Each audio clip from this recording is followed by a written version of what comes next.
Bu uyi bitishini ancha kutdim va bu go'zallik tayyor bo'ldi. Qaranglar, mana shu ko'chadan o'tayotgan har bir inson bu uyga termilmasdan qolmaydi-yu, ayniqsa shomga yaqin fasadning pastliklarini qaranglar, yaltirashini.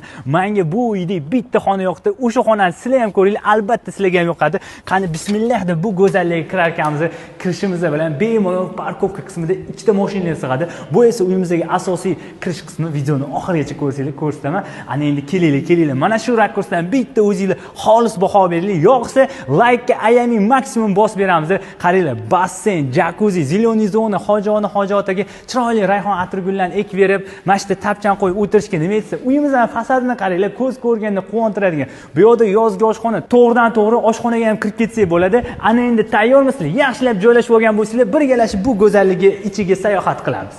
Bu esa uyimizga kirib kelish prixoja qismi. Mani hovlisi juda ham ron qildi, lekin bu uyimizning podvaldagi bitta xonasini ko'ringlar, mazza qilasizlar. Bu yoqqa keladigan bo'lsa, ayollarimizga ko'proq vaqtni o'tkazadigan oshxona. Qaranglar, oppoq qorda yaltiratib, pastida mo'ykadan tortib, hamma qulayliklarni ayollarimiz uchun mujassam qilib qo'ygan. Bu yoqqa keladigan bo'lsa, to'g'ridan-to'g'ri yozgi oshxonaga chiqib ketish uchun eshiklar qoldirgan. Har bitta xonada terma datchiklar o'rnatilgan. Mana shunaqangi kattagina hol bo'lyapti kirib kelishimizdan va bu esa uyimizning zal qismi. Zalga o'zingizlar bitta baho beradi.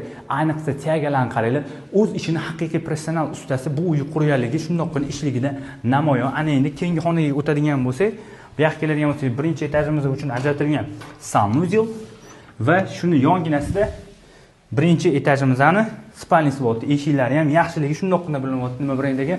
Mana Akbar Rich brendi ekan. Bunaqa uy qurgandan keyin yaxshi sifatli eshik ham o'rnatish kerak. Ana endi sizlar bilan birgalashib podvalni, ya'ni boyiga yetib o'tgan xonamga sizlarni olib tushaman. O'zingizlar bitta baho berasizlar. Shaxsan menga bu xona juda ham yoqdi. Qani bismillah. Mana buni qaranglar. Mazza qilib maroqiy dam olib o'tiradigan zona qilib qo'yishibdi. Qo'lligi dard ko'rishmasin. Qaranglar, bu yerda mehki zona qilib, oilaviy o'zingizlarni yoqtirgan kinoylarni ko'rib, mazza qilib maroqiy dam olib o'tirishga nima etsin. Inshaalloh eng kamida mana shunaqa uylarda ota-onangiz bilan mazza qilib yashashni Allohim har bir insonga nasib qilgan. Agar sizga mana shunaqangi sifatli qurilish qiziqtirayotgan bo'lsa, bizga murojaat qiling. Biz sizning orzularingizni amalga oshiramiz.